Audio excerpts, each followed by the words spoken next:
(2024년 9월 22일) 새벽입니다. 임종석 전 대통령 비서실장이 9.19 선언 6주년 기념식에서 통일을 꼭 해야 한다는 강박관념을 내려놓자 두 개의 국가를 수용하자고 주장했습니다. 이에 대해 김대중 노무현 정부에서 통일부 장관을 지낸 정세현 씨가 지지하고 나섰습니다.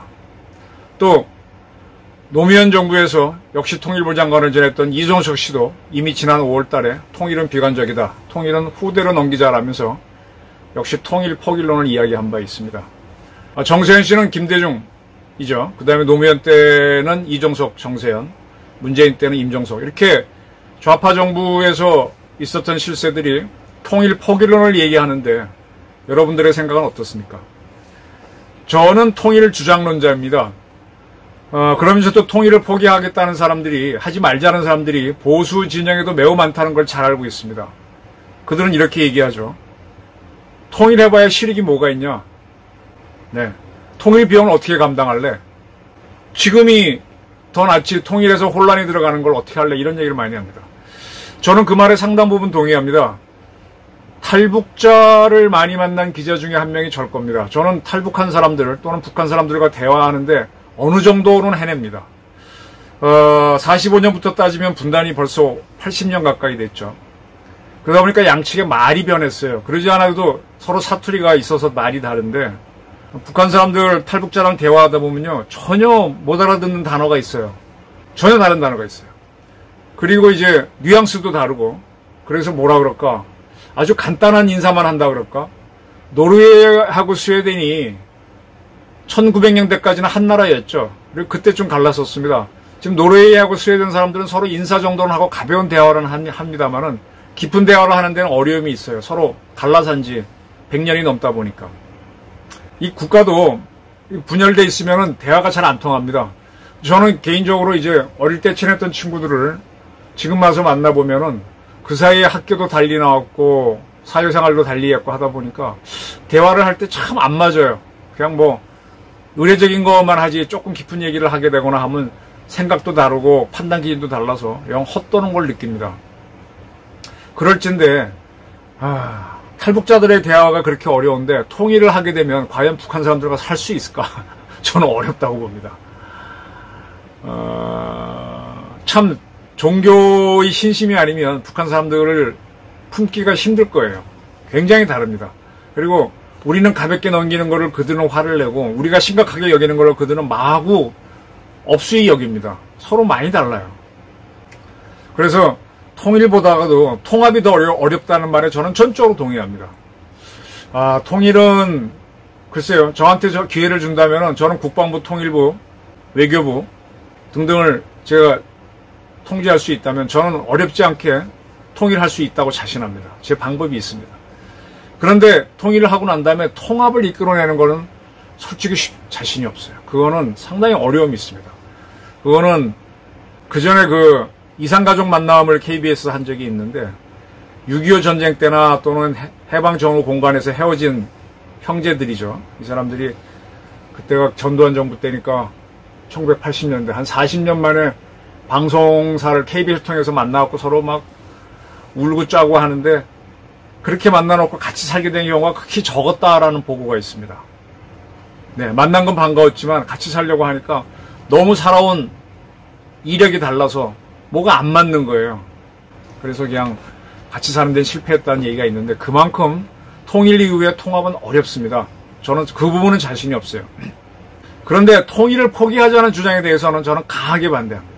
통일을 해야 됩니다. 왜?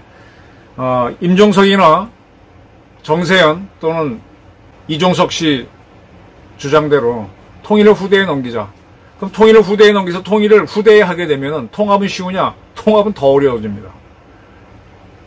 저희보다 한 세대가 더 넘어가면은 또 그들은 통일할 의지도 없고, 통일해도 그 의지가 별로 없을 수도 있어요. 통합이 더 어려울 수도 있다는 얘기입니다. 그래서 이영할 통일이라면 저는 빨리 하자는 주장입니다. 자, 그 다음에 이 통일 포기론자에 대해서 제가 굉장히 우려하는 건, 이제 조선일보는 김정은이가 남북관계를 별개 국가관계로 하자라고 한 다음부터 이들이 이런 주장을 내세운다라고 하는데, 그럼 한반도 대한민국이 통일을 포기하고 북한도 포기하고 별도 국가로 간다. 그럼 남는 문제는 뭐예요? 남북한 관계를 적대적으로 가져갈 거냐 또는 우호적으로 가져갈 거냐 문제죠. 근데 북한이 핵이 있는 한 대한민국이 북한하고 우호적 관계를 가져갈 수 있나요? 우리가 중국과는, 핵을 가진 중국과는 국교를 맺었습니다. 그렇게 맺었던 거는 중국은 유엔이 인정한 핵 보유국가, 유엔 안보리 상임이사국이거든요. 러시아도 그렇고. 그러니까 국교를 맺을 수 있는데, 유엔이 인정하지 않는 핵 보유국 북한이 우리하고 국교를 맺고 정상화될 수 있나요? 저는 쉽지 않은 문제라고 봅니다. 남북이 서로 통일을 포기하더라도 남북 간에는 전쟁을 할 수 있는 그런 관계로 간다는 거죠. 그럼 북한이 핵을 포기할 수 있다는 게 문재인 정권의 주장인데, 그게 뭐였는가 하면 미국이 북한을 인정하면, 그러니까 이제 미국이 북한 체제를 인정하면은 북한은 핵을 포기하겠다. 근데 선호가 다르죠. 북한은 먼저 우리를 인정하면 핵을 포기하겠다. 미국은 니들이 핵을 포기하면 인정해주겠다. 이게 합의점이 안 나오는 거예요. 동시에 한다는 건 불가능이죠. 동시에 한다 그러면 미국이 인정하는 건 어느 순간에 할 수 있지만 북한이 핵 포기했다는 거는 그걸 다 확인해야 되잖아요. 할 수가 없죠.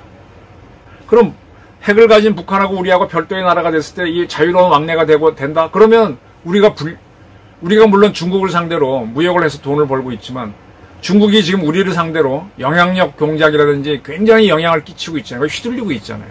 친중파가 민주당에 버글버글 하잖아요. 그러면 우리 사회에도 친북파가 버글버글 하면서 우리가 친중화, 친북화 되어서 먹혀들어갈 가능성이 있는 거죠. 우리가 북한에 통일당하는 거. 즉, 북핵 문제를 해결하지 않고 또 김정은은 지금 남북한 관계를 별개 국가로 했지만 두 관계를 적대적 관계로 하자는 거지 우호적 관계로 하자는 게 아니거든요. 그러니까 북핵 문제하고 적대라는 관계를 해결하지 못하고 통일을 포기하고 두 개 국가로 간다는 거는 실익이 없습니다. 이제 정세현, 이종석, 임종석 이런 사람들은 통일 포기론을 왜 얘기하는가 하면은 서독이 처음 정부를 세운 다음부터는 할슈타인 원칙이라고 그래서 할슈타인이라고 하는 독일 서독 외무부 장관이 선언했던 거죠. 즉 동독과 수교한 나라는 서독은 수교하지 않는다. 아주 강력한 반공 정책을 내세웠습니다. 그 동독을 적대시했습니다. 근데 브란트가 장관이 되면서 그는 아니다. 동독과의 관계를 개선하겠다라고 하면서 그가 총리가 되면서 동독 한국의 관계를 별도의 국가, 독립된 국가로 서로 인정하기로 합니다. 그래서 나는 통일 안 해. 너도 하지 마. 그 문제가 서독에서는 심각했는데 헌법 개정을 하지 않고 헌법 개정의 부칙으로 해결했고 동독은 아마 헌법을 개정한 걸로 알고 있습니다. 그래서 서로 합의를 봤기 때문에 둘은 유엔에 가입했습니다.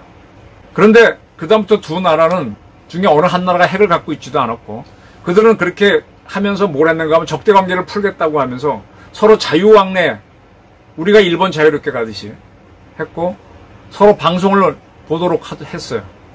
근데 압도적으로 재미있는 게 서독 방송이니까 동독 주민들이 서독 방송을 많이 보게 됐고 또 압도적으로 경제력이 좋은 게 서독이니까 서독 사람들이 동독에 가서 돈을 쓰다 보니까 동독 사람들이 서독에 이렇게 빨려 들어갔죠.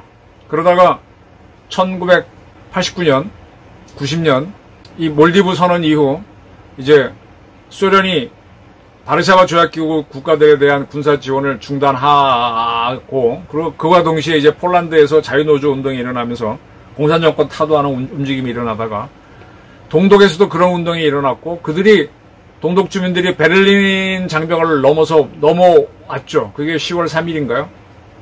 그러면서 그냥 통일이 섞여버린 겁니다. 동베를린, 서베를린이 통일되니까 동서독 국경도 허물어져 버렸고 그리고 동독에서는 동독 정권을 와해시켰죠. 공산정권은. 그리고 동독의 엘리트들이 모여서 일종의 그 리딩 그룹을 만든 다음에 그들이 의회를 열어가지고 동독은 서독 연방에 가입하겠다라고 함으로 인해서 통일이 그냥 이루어져 버렸어요. 자, 이런 동서독 통일을 보게 되면은 동독과 서독의 적대 관계를 없앴고 핵도 없었어요. 근데 우리는 적대 관계도 풀지 못한 데다가 북핵 문제는 여전히 풀 수가 없습니다. 이걸 하지 못한 상태에서 통일 포기론으로 간다는 건 아무 실익이 없습니다. 지금 민주당 떨거지들이 한일 국교 정상화를 굉장히 반대하는데 한국과 일본이 우리를 합병해서 갖고 있었죠. 그 다음에 이제 우리가 해방이 됐고 65년도에 박정희 정부가 한일 국교 정상화를 했습니다. 여기에 대해서 민주당 세력은 아직도 반대하는데 한일 국교 정상화 이후에 우리는 굉장히 발전했어요. 지금은 1인당 GNI에서는 우리가 일본을 앞서게 됐죠.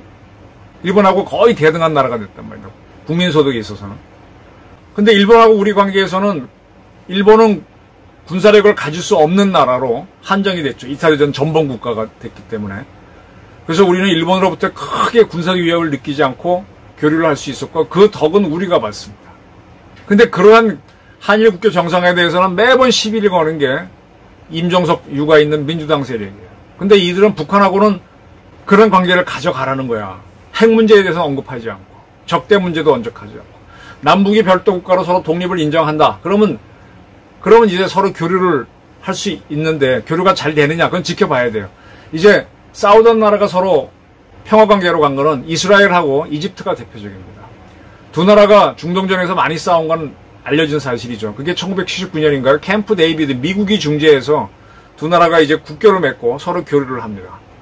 그 교류 덕택에 이번에 가자에 있던 하마스가 이스라엘을 테러했을 때 이 세력들은 이제 이스라엘이 반격을 들어오니까 가자 지구를 탈출해서 이집트로 도망가려는데 이집트가 끝까지 막아버렸죠.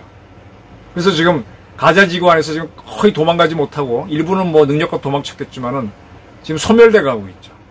이스라엘과 이집트의 국교 정상화는 성공한 사례입니다. 근데 거기에도 핵이란 건 없었어요.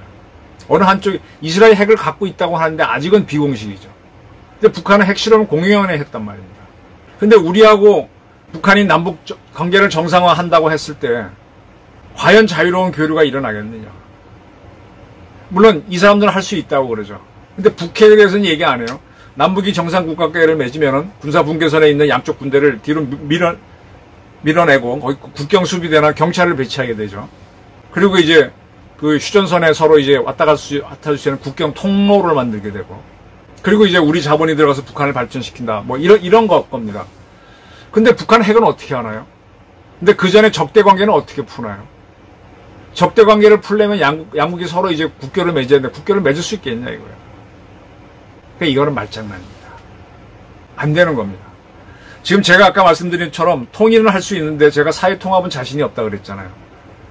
저는 그게 상당히 스트레스예요. 그리고 북한을 만약에 우리가 여러 가지 방법으로 통일을 한다면 사회통합은 어렵겠지만 우리의 자본하고 기술력이 들어가서 북한을 발전시키면서 또 그 혜택을 우리가 누리죠. 우리가 중국에 투자해서 중국도 고성장하고 우리도 굉장히 무역 흑자를 누린 것처럼 통일을 하게 되면 통합 문제는 굉장히 어려운 문제지만 우리 경제는 굉장히 발전할 겁니다. 북한도 발전하고. 그래서 경제가 쭉 발전해서 상당히 따라오게 되면 저는 통합이 쉬워질 거라고 봐요. 참 이거 동의하지 않겠지만은 제가 이렇게 살아보니까 사람과 사람 사이를 연결해주는 가장 친밀하게 해주는 요소가 뭔가. 어릴 때는 뭐 인척관계, 부모 자식 관계, 형제관계 이게 친하지만 이제 점점 이익사회로 사람들이 나오게 되잖아요. 사회생활을 하다 보면은 뭐에 의해서 가까워지나 봤더니 이 경제사정이 비슷한 사람끼리 친구가 되더라고요.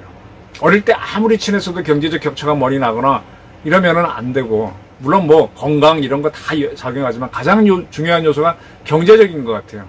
그래서 부자들은 서울 강남에 모여 살면서 자기네끼리 또 하나의 서클을 만들어요. 어떠한 과거에 이 사람이 어느 농촌에서 출신이고 뭐 가난했고 뭐 부자였고 관계없이 그렇게 돼가는 것 같더라고요. 그래서 북한도 충분히 발전하게 되면 새로운 통합이 새로운 통합이 되죠. 출신에 관계없이. 네, 저는 그렇게 봅니다. 그래서 통합은 아주 오랜 세월에 걸쳐서 발전시키면서 해내야 할 과제고 앞으로 할 과제고 지금 뭐 이종석 이런 사람들은 통일은 후대에 맡긴다는 게 얘기하는데 그게 아니라 통일은 지금하고 통합을 후대에 맡겨야 된다고. 그리고 북한은 하루빨리 김정은 정권을 무너뜨리고 북한 인민을 해방시켜서 그리고 북한 핵을 없애고 그래야 국제사회가 용인을 해주죠. 우리의 통일을. 그래서 북한 주민이 자발적으로 대한민국에 편입하겠다는 국민 투표를 결정을 해주면 그러면 이제 중국이나 이런 나라가 반대하기 할 수 없는 통일을 하게 되는 거죠. 그래서 저는 공작에 의한 통일을 주장하는 거예요. 심리전에 의한 통일. 지금 임종석 또 똑같은 이종석, 그 다음에 정세현 이런 사람들이 통일을 하지 말자, 두 개 국가로 가자라는 거는요, 친북이 아니라 종북이 아니라 뭐 오세훈 장관이 충북이라 그랬는데 네, 그런 경향입니다. 이런 세력들이 왜 나오는가 하면 지금 윤석열 대통령이 8.15 때 통일 독트린, 이 자유주의 체제로 한반도를 하나로 하자 이런 주장을 했기 때문에 그 반발이에요. 북한이 뭐라 그러면 거기 따라가는 세력이 항상 우리 사회는 있습니다. 근데 이런 자들이 지금 제도권까지 들어왔고 야당을 지배했고, 그런 자들이 지금 뒤에서 이재명을 앞세워서 자기들이 나서면 안 되니까 이재명을 내세워서 자꾸 이렇게 하는 거예요. 이재명은 약점 많은 사람이기 때문에 문재인처럼 그 말을 들을 겁니다. 이게 대한민국 야당의 비극입니다. 이제 사정이 급하니까 임종석, 이종석, 정세현 이런 자들이 나서서 김정은의 나팔수를 하는 겁니다. 이들을 말싸움을 하게 되면 우리가 또 내분이 되니까 그거 하지 말고 저는 북한을 잡으라는 겁니다. 김정은을 잡으라는 거예요. 이번에 이스라엘 한 것처럼 삐삐 테러처럼 김정은도 전화할 거 아니에요. 그런 전화를 우리가 집어넣어서 우리가 만든 전화기를 사용해서 일시에 다 제거하는 방법, 여러 가지 방법, 상상도 못할 방법을 동원할 수 있죠. 그래서 김정은을 잡아야 돼요. 김정은을 잡으면 저런 자들은 자꾸 세력이 약해집니다. 지금 교묘하게 김정은을 찬양하지 않으면서 김정은을 찬양하는 세력이 늘어나고 있는데 이거는 심히 우려되는 현상입니다. 저희 분석이었습니다. 감사합니다.